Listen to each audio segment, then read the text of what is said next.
First appearing in the Amazing Spider-Man issue 149, February 1974, was that of the Punisher, originally depicted as a simple villain against Spider-Man for a one-time story. Francis Castiglione, Americanized as Frank Castle, was a United States Marine whose family was tragically assassinated by organized crime for being a witness for an incident. Distraught by the death of his family, Frank later used his military-based background to wage a vigilante-based war on crime. He sought to not only stop crime from happening, but to ruthlessly kill the crime committers without mercy. At the time, there were massive amounts of urban crime within American cities, and the concept of a man taking law, justice, and revenge into his own hands caught the appeal of readers and people alike. The Punisher became so popular that he later got his own original comic in 1986, and further details of the character were later established. Weapon-related violence in the United States was, and now is, commonplace and accepted, so the Punisher using guns and other military-based equipment to handle street-style justice became extraordinarily popular and became the most visible and liked aspect of the character. However, as time passed and the appeal of the character slowly dissipated, the character remained a visible reminder of the troubled times in the United States that the character originated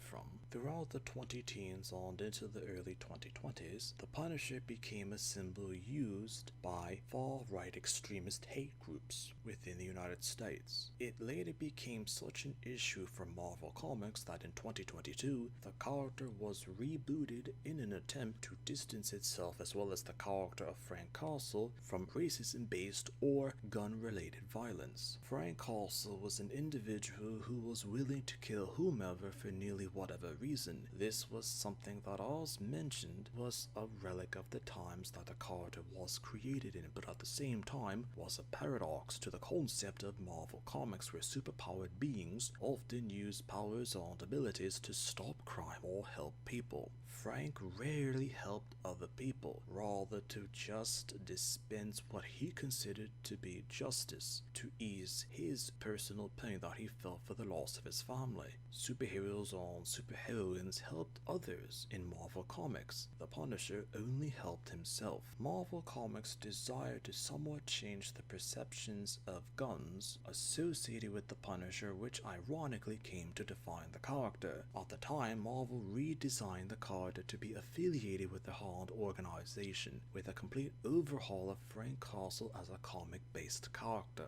The Hand is an Asian-themed group dealing with assassinations, bladed weapons, and a code of conduct for those affiliated with it. These aspects of Japanese or Asian-focused martial arts or methods of fighting were considered fanciful and harmless, not like the realism of guns or weapon-related violence from the United States. But the most drastic change for the Punisher as a character was the reimagining or redesign of the iconic skull design that he wore on his costume or uniform or even clothes. In 2020, Marvel took a stance against the skull logo depiction being used in ways that damaged the character's reputation, but nothing more was done until the 2022 reboot. A skull depiction on his chest was the most visible sign of Frank Castle as the Punisher, so it didn't make much sense to just completely remove it. But Marvel Comics didn't want to be associated with racism and hate, because that would be bad for publicity and bad for their comic brand of the Punisher. So the skull image was changed to depict a more Japanese-based view of justice, while Frank Castle was an Italian depicting a more American-based view of justice. It completely took away from the circumstances of the character's creation, while at the same time attempting to substitute the circumstances for a new era. The subtle and not so subtle depictions for the changes of the time to the Punisher would be remembered for all of the wrong reasons. A character can be overrated yet hated because the character themselves weren't hated, just the changes for them to reflect the times that they were depicted in.